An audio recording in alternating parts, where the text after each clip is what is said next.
Hi, this is Nancy Buswell, and you are listening to the Listen and Repeat podcast, episode 97, To Build a Fire 4. If you think this sounds a little different, it's because I'm recording in a different room. Indeed, I'm in a different country. I'm on vacation in Laos, just outside the capital of Vientiane. So I'm in a much bigger room, so it may sound different to you. So, To Build a Fire is a short story by Jack London. This is the fourth part. I'm going to read, and I'd like you to repeat after me. Try to copy how my voice goes up and down, as well as copy the pronunciation. That's called Listen and Repeat. Okay, let's begin. Empty as the man's mind was of thoughts,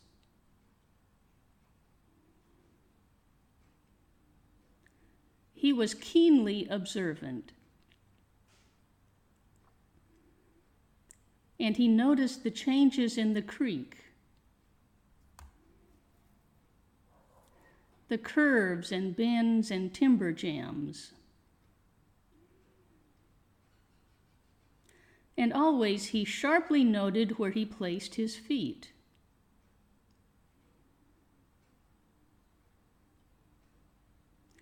Once, coming around a bend,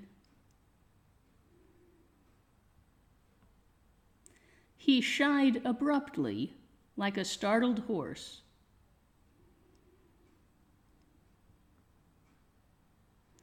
Curved away from the place where he had been walking,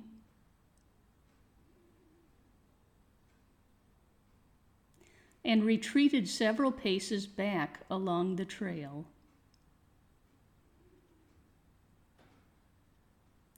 The creek, he knew, was frozen clear to the bottom. No creek could contain water in that Arctic winter. But he knew also that there were springs that bubbled out from the hillsides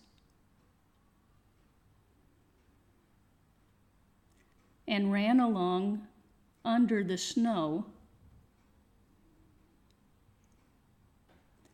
and on top the ice of the creek, and that should be and on top of the ice of the creek.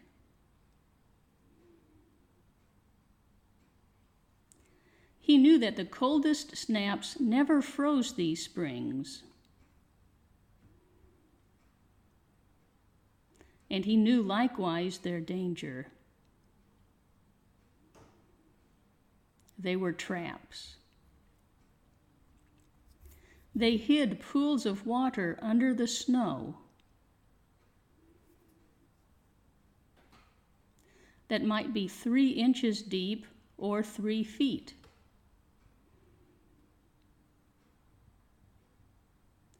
Sometimes a skin of ice half an inch thick covered them.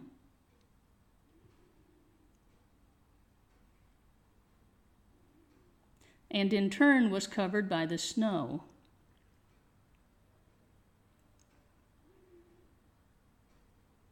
Sometimes there were alternate layers of water and ice skin.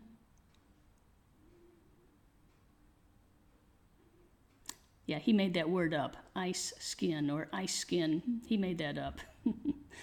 So that when one broke through, he kept on breaking through for a while. Sometimes wetting himself to the waist.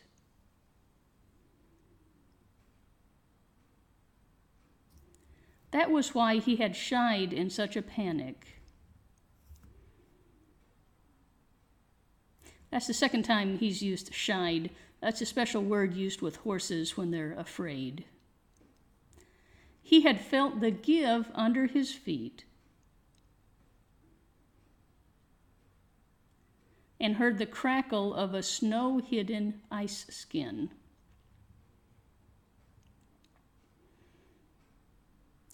And to get his feet wet in such a temperature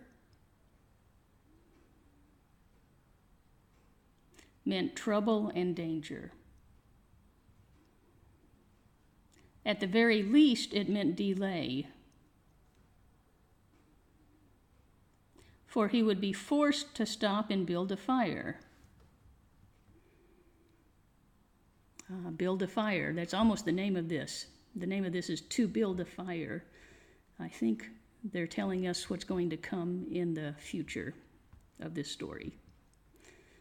Not they, I think he, the writer, is telling us. It's called foreshadowing, if you study literature. And under its protection, to bare his feet, while he dried his socks and moccasins. He stood and studied the creek bed and its banks.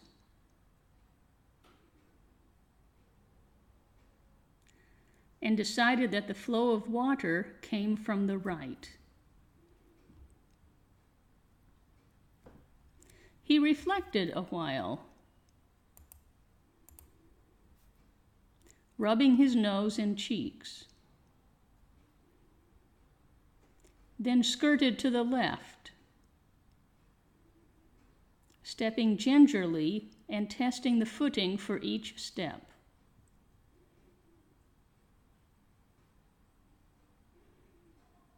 Once clear of the danger,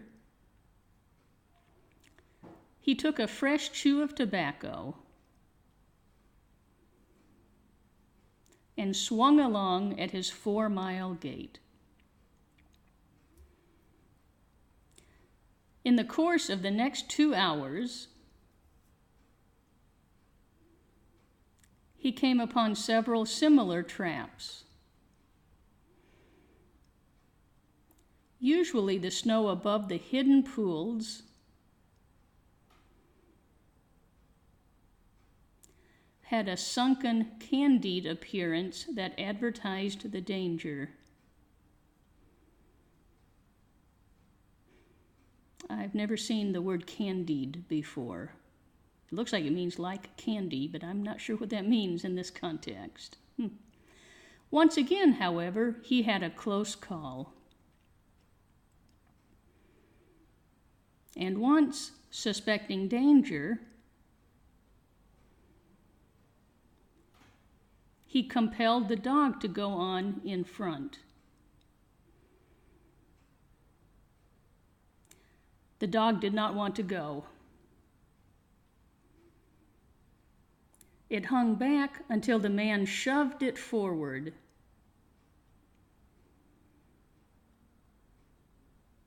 And then it went quickly across the white, unbroken surface.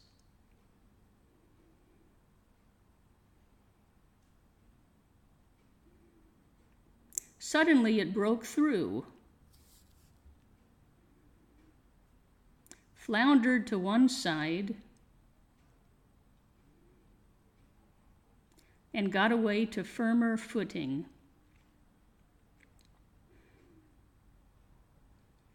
Breakthrough means it fell through the ice, but not very much, apparently.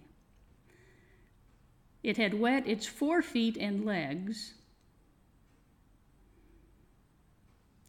and almost immediately the water that clung to it turned to ice. Wow, that's cold. It made quick efforts to lick the ice off its legs. Then dropped down in the snow and began to bite out the ice that had formed between the toes.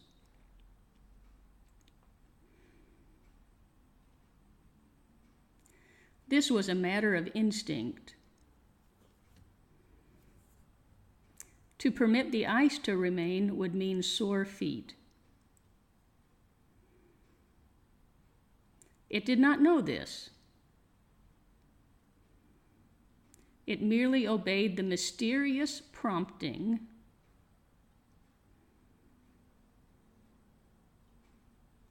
that arose from the deep crypts of its being.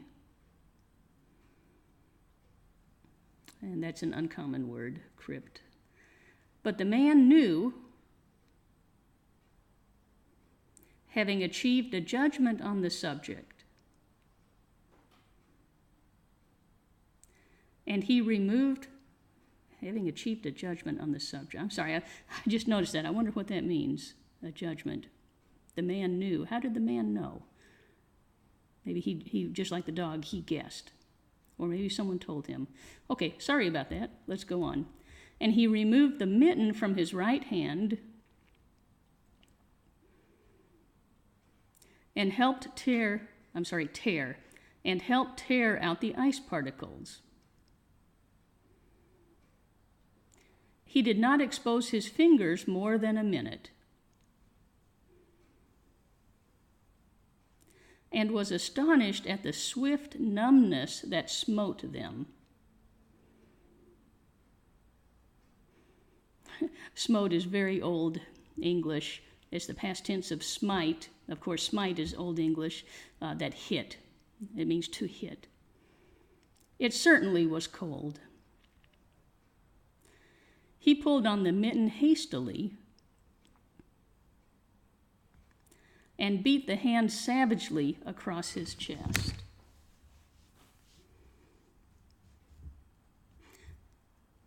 Okay, that's enough for now. I hope you found this useful, and I hope you have a good day.